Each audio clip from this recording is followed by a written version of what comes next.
Hello everyone. In this video we are going to solve a problem based on elimination.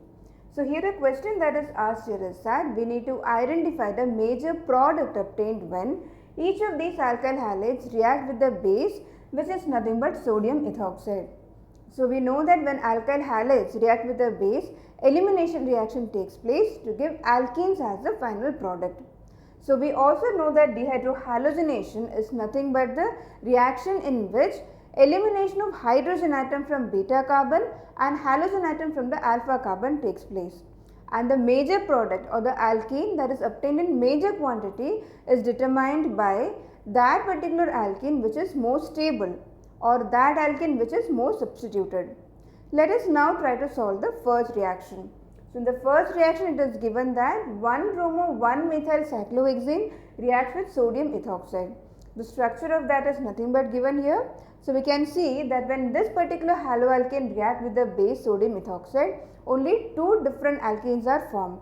Why is that? We know that this is our alpha carbon atom, this is our beta carbon atom, this one and this one. So we have three beta carbon atoms. However, note that these two beta carbon atoms are identical with respect to each other, such that elimination from either of these carbon atom will result in the same product. Therefore, when base abstracts hydrogen atom from this beta carbon atom, the product that would be obtained is this one, and when base abstracts hydrogen atom from either this or this beta carbon atoms, then the alkene that would be obtained is nothing but this one.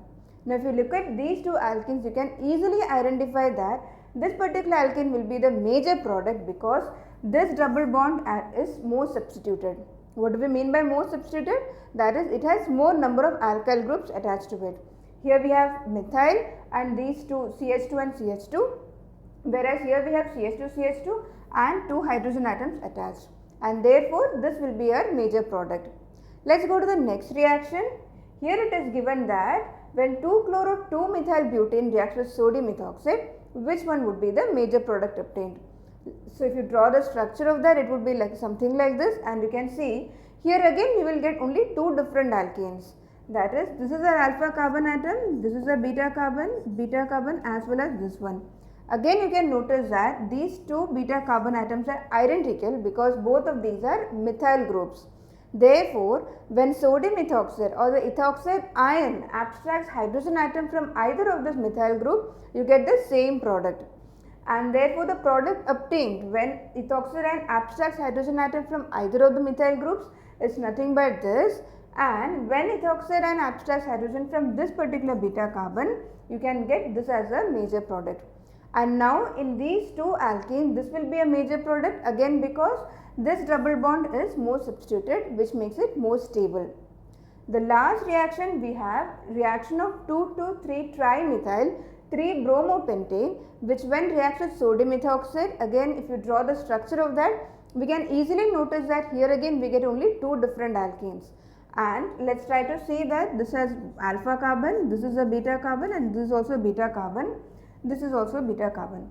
However, you can easily note that this particular beta carbon has no hydrogen atoms attached, such that elimination will not take place from this carbon.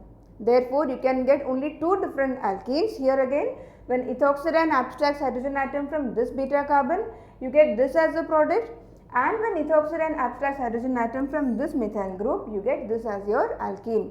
Again, note that this particular beta carbon has no hydrogen atoms attached to it, and therefore no elimination takes place from this side.